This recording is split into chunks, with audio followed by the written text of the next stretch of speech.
The chains and the human. The room was dark, cold, silent. The alien girl sat in the corner, her arms and legs chained. Her body was thin, her skin bruised, and her eyes full of fear. She hadn't eaten in 2 days. She didn't know where she was, only that she was far from home. Her name was Xero, but no one here called her that. The guards called her Number 7. Outside the metal door, heavy boots echoed, closer, closer. Her heart pounded. Every time footsteps came, someone was taken. Sometimes they returned, hurt and broken. Sometimes they never returned at all. The door creaked open. A man stepped in. He was tall, strong and human. Xero froze. Her small body trembled. She had heard stories about humans. Ruthless, cruel, especially to captured aliens like her. She held her breath, expecting pain. But the human didn't speak. He didn't shout. He didn't raise his hand. He just looked at her. His name was Daniel. He wore a military jacket, but his face was calm, quiet, almost sad. Xero looked at him through messy hair and swollen eyes. Her body was tense, ready for the worst. Daniel walked forward, slowly, step by step. She pushed herself into the corner, chains rattling. Her arms shook. She whispered, "Please, no." But Daniel didn't hurt her. He knelt. Carefully, gently, he touched the shackle around her ankle. Xero gasped. He pulled out a small tool from his belt and unlocked the chains. One by one, they clicked open. Her legs, her arms, her wrists.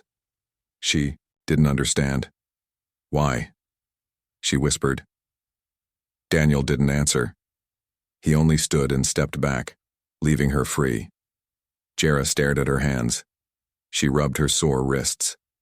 It had been so long since she felt freedom. But was it a trick? Daniel reached into his jacket and pulled out a small box. He opened it and placed it in front of her. Inside was food. Real food. Warm. Xero stared. Her stomach growled. "Eat," Daniel said quietly. She didn't move. She didn't trust him. Her eyes flicked between him and the food. "I'm not here to hurt you," he said softly. Xero shook her head. "You're human. You all hurt us." Daniel looked down. His voice was low. "Not all of us." She waited for him to change, to become cruel like the others. But he only stood there, patient. After a long moment, she reached forward and took a small bite. Her body reacted instantly. She was starving. She tried to eat slowly, but tears rolled down her cheeks. Daniel turned away to give her privacy. Then she asked, "Why are you kind?" Daniel looked back. "Because someone should be." Xero didn't know what to say. For the first time in weeks, her chains were gone. Her stomach had food, and her heart, still broken, felt something strange. Hope. The door opened, again. Another soldier stood there. This one looked angry. "What are you doing?" The soldier barked. Daniel stood tall. "I'm helping her. She's an alien, a prisoner. She's a girl," Daniel replied. "Look at her." The soldier stepped in, face red with rage. "You're breaking protocol." Daniel stepped between Xero and the soldier. "Then report me." The two men stared at each other. Tension filled the room. Finally, the soldier growled and turned away. "You'll pay for this, Daniel." When the door shut again, Daniel let out a breath. Xero looked at him, eyes wide. "You stood for me." He turned to her. "You don't deserve chains. You deserve care." Xero wanted to cry again. Daniel sat on the floor near the wall, not too close. Just enough to show he wasn't afraid. Or a threat. Xero whispered, "They'll punish you." He nodded. "I know." She looked down at her food. "Why risk it?" He smiled a little. "Because maybe you're not the only one who needs saving." Jera didn't understand everything, but one thing was clear. This human was different. And maybe, just maybe, her nightmare was starting to end. Jera sat near the wall, her arms wrapped around her knees. The food was gone, but her hand still shook. She didn't know if she should sleep or stay awake. Maybe this was still a trick. Maybe the human was just waiting. Daniel sat a few steps away, quiet, watching the door, guarding her. The silence between them was heavy. Jera kept glancing at him. "You're not leaving?" she asked in a soft voice. Daniel shook his head. "Not yet." "Why?" He gave a small smile. "Because you're still afraid." Jera looked away. She was afraid. Very afraid. Every time someone had been kind to her before, it turned into pain later. "I don't trust you," she said. "That's okay," Daniel said. "I'll wait until you can." His words felt strange. Alien. No one ever waited for her trust before. That night the cold crept into the small room. The wind howled through broken vents. Jera curled tighter, shivering, Daniel noticed. He stood, pulled something from his backpack, and slowly approached. Jera tensed, but he only placed a thick gray blanket over her shoulders. She stared at him. He didn't touch her, didn't say anything, just walked back and sat down again. For a moment her heart hurt in a different way. Morning came too fast. The light through the vent was pale and gray. Jera was still awake, her eyes red, her mind full of fear. Suddenly, alarms. Red lights flashed outside the room. A loudspeaker buzzed. A robotic voice said, "Unauthorized behavior detected. Human. Operative disobeyed command. Security en route." Jera's breath caught. Daniel stood up fast, checking the door. He turned to her. "They're coming." She got up slowly. "For me?" "For both of us." She took a step back. "Run. Leave. Me. Save yourself." Daniel shook his head. "I'm not leaving you." "You'll be punished," she cried. He gave her a firm look. "You've already suffered enough. Now it's my turn if it has to be." She had no words. Why was he doing this? He opened a wall panel and pulled out a metal case. Inside were 2 jackets and a small energy pistol. "We're getting out of here," he said. "Out?" Jera blinked. "But how?" "I know a path through the service tunnels. If we're lucky, we'll make it to the outer fence. But it's guarded." Daniel nodded. "Then we'll need to be fast and silent." He tossed her one of the jackets. It was too big but warm. She slipped it on. Her legs were weak, but she stood tall. "I'm ready," she whispered. Daniel gave a short nod and opened the hidden hatch on the wall. The tunnels were dark, lit only by his flashlight. Pipes hissed. Metal groaned. Somewhere above them, boots stomped and voices yelled. Jera followed close, trying not to cry. Her bare feet made soft sounds against the cold floor. "Where are we going?" she whispered. "There's an old transport dock at the edge. If we make it there, I can send a signal for help." "Help from who?" "My team. The ones who still believe in peace." Jera looked up at him. "Do they know you're helping me?" He didn't answer. That silence said enough. They reached a steel door with a keypad. Daniel typed fast. Behind them, a loud shout echoed through the tunnel. "Stop right there!" Daniel turned, gun raised. "Run!" he shouted. Jera hesitated. "Go!" She ran through the door. It closed behind her with a heavy bang. She was alone in the new hallway. Her heart pounded. Was he captured, shot? Then, another bang. Daniel came through, limping slightly, his sleeve torn. "You didn't leave me," she said. He breathed hard. "Told you, I'm not that kind of human." Jera looked at him. Her fear was still there, but now there was something else, something warm. Trust. They reached the outer gate. High electric fences surrounded the land. Security bots buzzed in the air. The path was blocked. Daniel pulled out a signal beacon. If I can connect this to the old antenna, someone might come. But what if no one does? Jera asked. Then, I'll build us a new way. Jera looked up at him. Why? Daniel looked her in the eyes.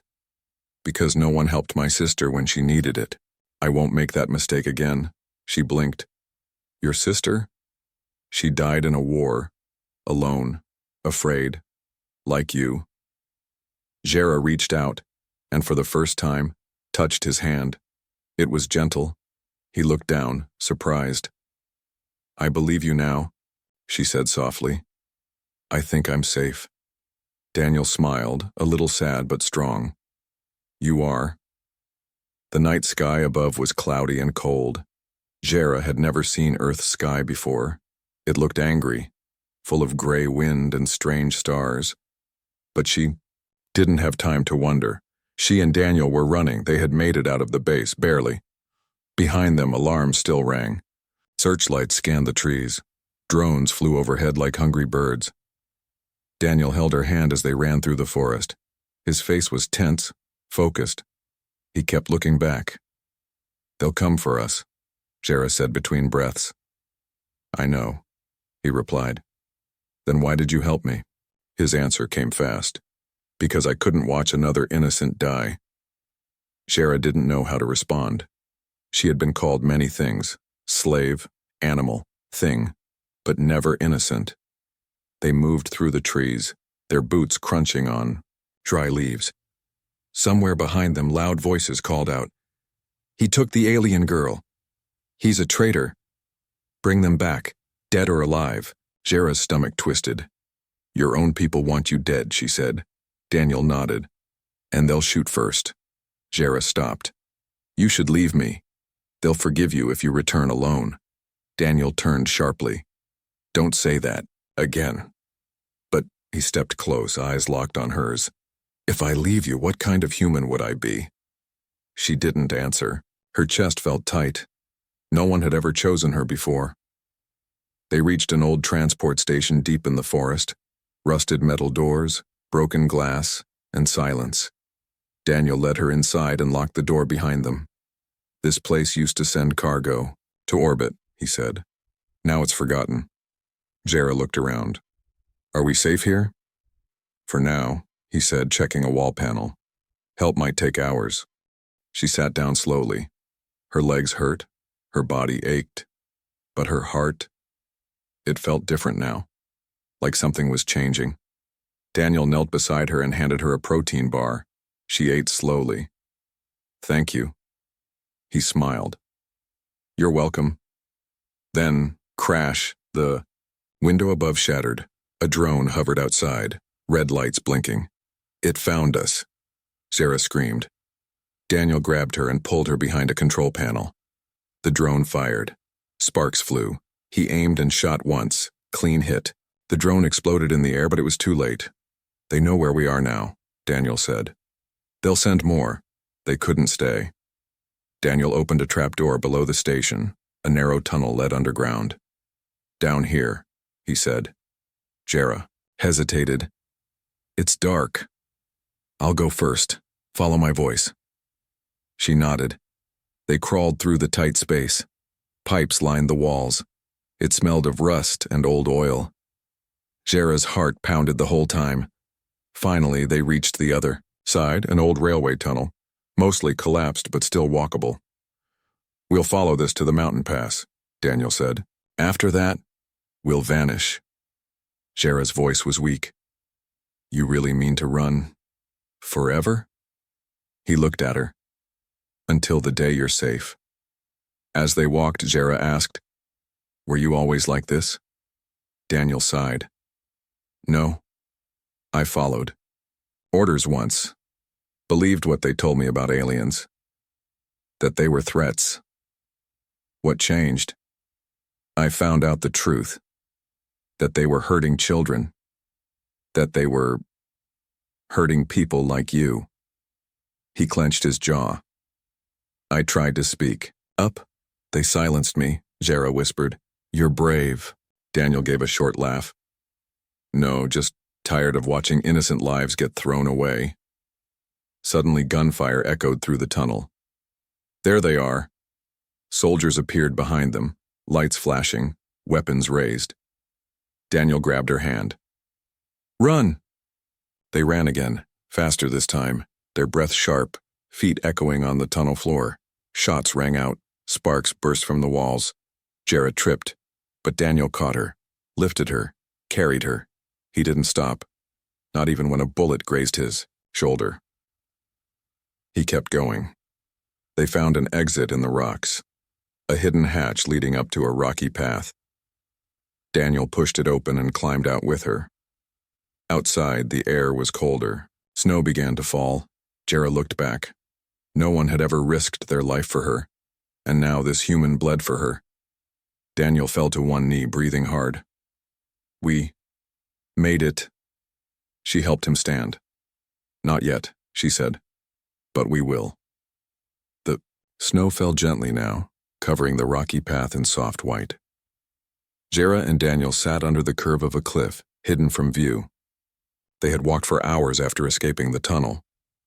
Both were cold. Both were tired. Daniel's shoulder was still bleeding. Jarrah had tried to stop the blood with a piece of cloth. She wasn't sure she had done it right. But Daniel didn't complain. He only gave her a weak smile and said, "Better than any doctor I've had."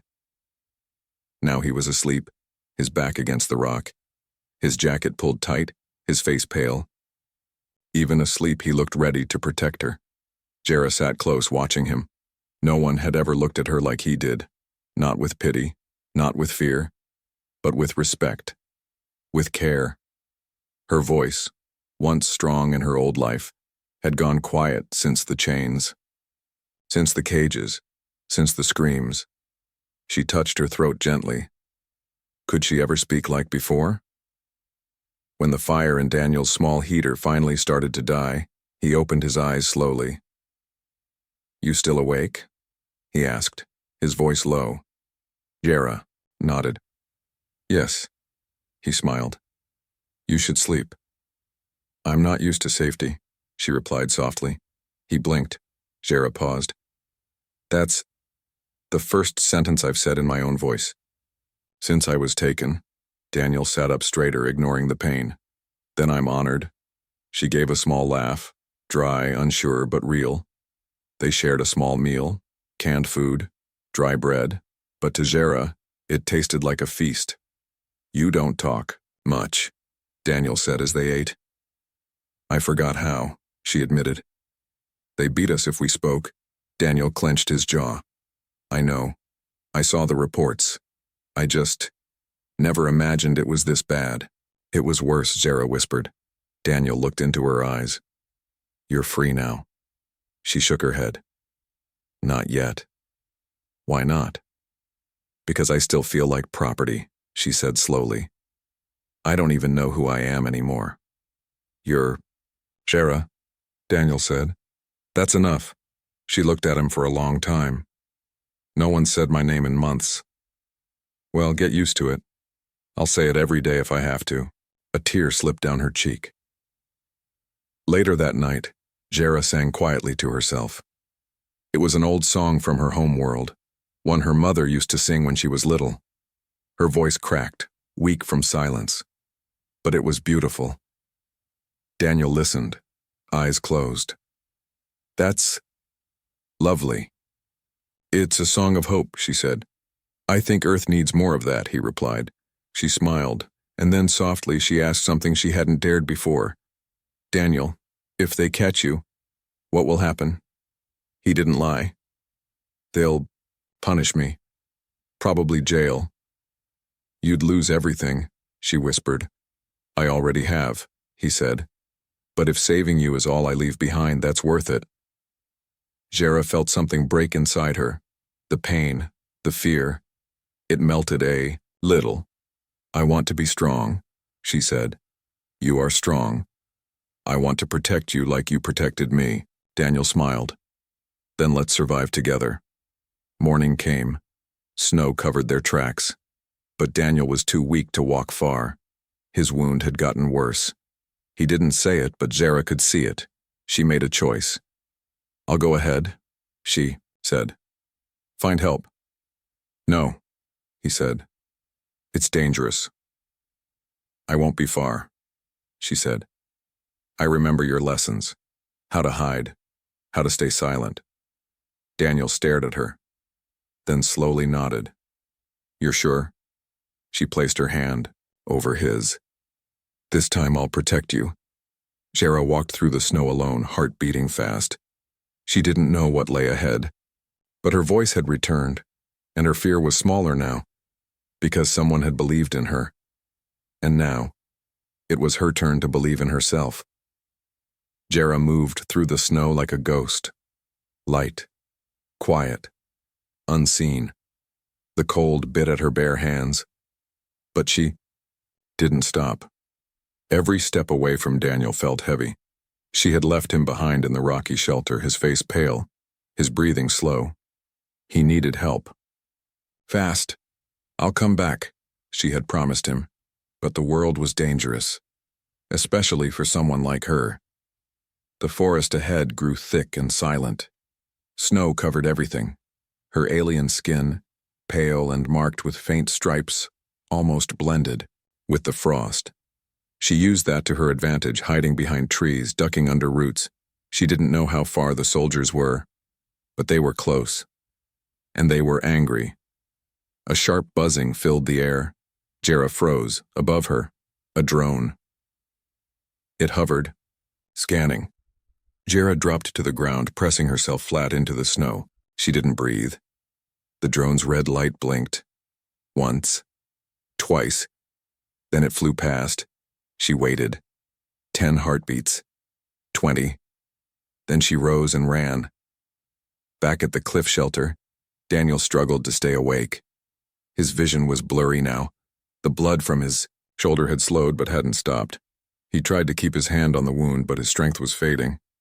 "She'll be back," he told himself. "She'll come back." But deep inside, part of him was scared, not for himself. For her. Jera spotted something in the distance. Smoke. She followed it and found a small outpost. It was abandoned, maybe used by hunters or travelers long ago. Inside, she found a half-broken med kit, some clean cloth, and a bottle of old painkillers.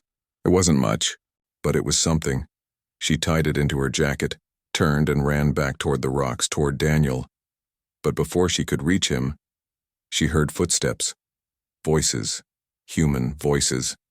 She hid behind a tree, heart racing. His signal stopped here. "Check the area. He's wounded. He can't be far." "And the alien girl?" "Shoot on sight." Jera covered her mouth. They were close. Too close. She waited until they passed, then crept behind them, fast and low. Her mind screamed with fear, but her heart screamed louder. "Daniel needs me." She reached the shelter just as the soldiers did. They were standing outside, scanning the rocks. One of them spoke into a comm. "We found signs of blood. He's near." Jera had no weapon, no power, but she had courage, and that would have to be enough. Daniel heard them too, the crunch of boots, the hum of rifles, the harsh voices. He knew they had come. He tried to rise, but his body refused. "I won't let them take her." Then he heard her voice, not soft, not afraid, strong. "Stop. Right there," Jera shouted. The soldiers turned. She stood at the cliff's edge, arms wide, eyes fierce. "She's trying to protect him," one soldier shouted. "Don't move," barked another, raising his weapon. Jera didn't move. She stood tall. "If you shoot him," she said slowly, "you will have to shoot me first." The soldiers hesitated. "What is she doing?" one whispered. "She's not even armed." Jera took a step forward. "You call us animals, but this human showed me more kindness than anyone ever has. He gave up everything to protect me." Her voice trembled but didn't break. "He didn't run, and neither will I." The soldiers lowered their guns, confused, uncertain. One of them, older, with a tired face, stepped forward. "You Speak well. I speak the truth, she said. He looked past her, saw Daniel bleeding, collapsed. The man muttered, They said he kidnapped you. Jera shook her head. No, he saved me. The soldier paused, then slowly raised a hand. Lower your weapons, he ordered. The others looked shocked. What, Commander? I said lower them. Minutes later, the med transport arrived. Daniel was lifted onto a stretcher. Jera held his hand the entire time. He opened his eyes weakly. You came back. She nodded, smiling through tears. I told you I would. He chuckled. You were amazing.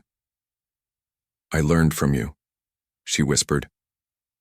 And for the first time she believed it, she wasn't a slave, she wasn't property, she was Jera, and she was free. Daniel lay in a clean white bed far from the cold cliffs and snow. His shoulder was wrapped in bandages. Machines beeped softly around him. The room smelled like medicine, but to Daniel, it smelled like judgment. He was no longer running. Now, he was waiting for his punishment. Across the room, Jera sat in a chair, her hands folded in her lap. She hadn't left his side, not since they were rescued. Doctors had tried to send her away, but she had stared them down and said clearly, I stay. Now she watched over him, just like he had once watched over her. The door opened. A group of humans entered. Officers, officials, faces full of questions. One of them wore a black coat with silver pins. He looked at Daniel, then Jera. I am Commander Reese, the man said. And you, Daniel Reed, are under review for treason. Jera stood. Treason? Daniel didn't flinch. I helped a captive. I don't regret it. Reese stepped forward. You disobeyed direct orders. You aided an enemy. Do you understand how serious this is? I understand that no one should be in chains for being born different. One of the officers scowled. She's an alien. Her kind. She's not her kind, Daniel interrupted. She's a person. Her name is Jera. Jera's heart raced. He was still defending her, even now. Reese turned to her. Jera, why did you come back for him? She stepped forward, her voice steady. Because he gave me back my name and my life. There was silence. Then Reese asked, why should we believe you weren't a weapon? A spy? Jera blinked, then lifted the sleeve of her shirt. Scars lined her arms. Old burns, deep bruises. No spy is treated like this, she said. I was a slave. Reese stared at the marks. The room went quiet again. Then soft but clear, Daniel spoke. Do you know what hurts more than wounds, Commander? What?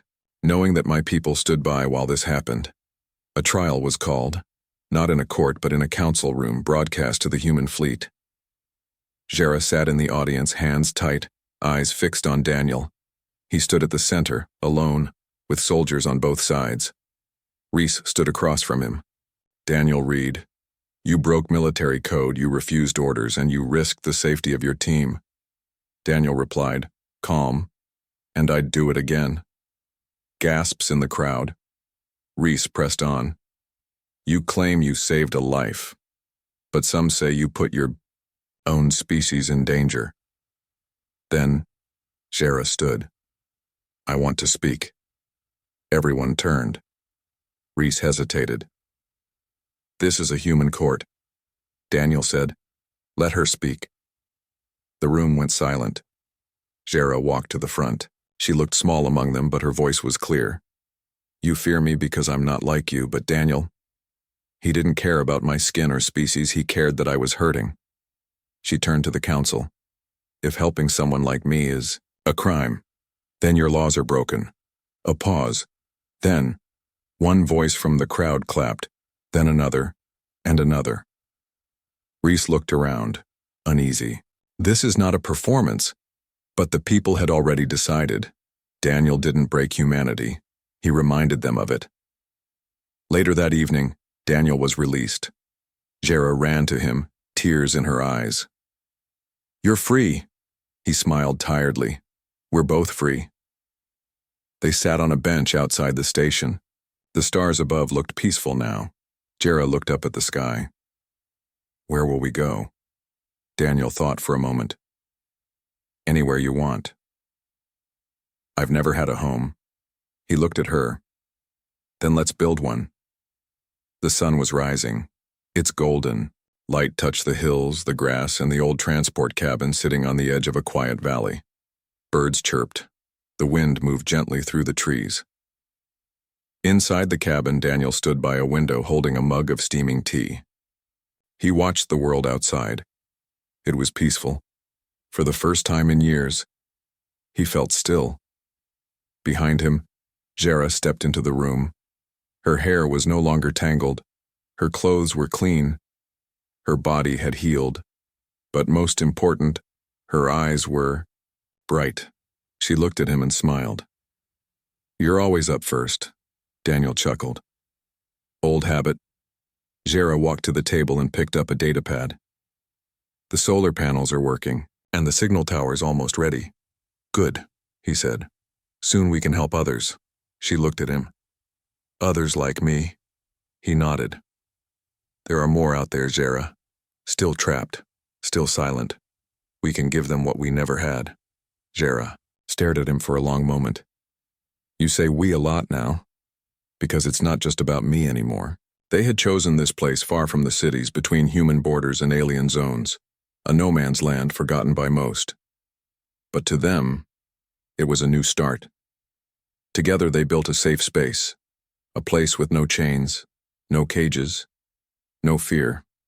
In the following weeks, things changed. Jera learned how to fix machines. She planted flowers by the doorway. She cooked meals, simple but warm. Daniel laughed more. He stopped checking over his shoulder. They found a rhythm. One evening, while they sat under the stars, Jera asked softly, Do you think people like us can be more than survivors? Daniel turned to her. What do you mean? I mean, can we live without always waiting for the next storm? Daniel reached out, brushing a lock of hair behind her ear. We're not waiting anymore, Jera, we're building. She leaned against him. Then let's keep building. One day a small alert blinked on their signal screen. Jera rushed to it. A voice crackled through. Is this the shelter? Please help. They've taken my daughter. She's not human, please. Jera turned to Daniel, eyes wide. He nodded. Let's bring her home.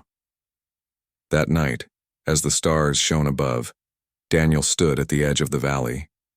Jera joined him, wrapping a blanket around both their shoulders. He whispered, You know, I used to think I was just a soldier. And now? She asked. Now I know I was waiting for a reason. She smiled. You were my reason, he added. She looked up, eyes shimmering. You were my freedom. They stood there for a long time. Two souls from different worlds, no longer afraid, no longer alone.